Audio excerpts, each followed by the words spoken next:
I'm Ed Kelley, editor of the Oklahoman. Once again, citizens in Oklahoma City voted for the future rather than the past.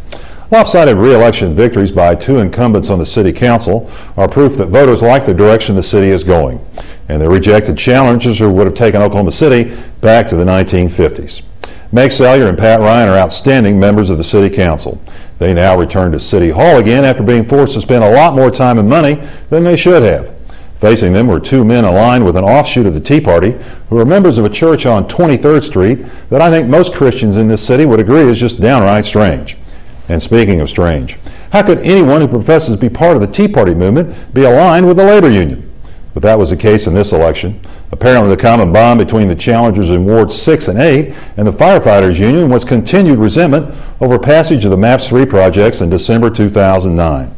The union just can't get over the fact that voters rejected its selfish complaints 15 months ago to okay another $700 million worth of improvements to keep the city's momentum.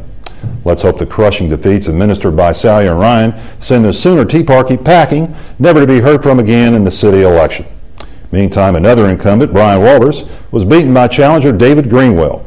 Walters is a naysayer whose constituency on the south side apparently had enough of his Lone Ranger tactics. Oklahoma City's had a great run since the early 1990s, when voters approved the first MAPS package that transformed the city in the way it's viewed by citizens and outsiders alike. Key to such success has been the harmony on the city council.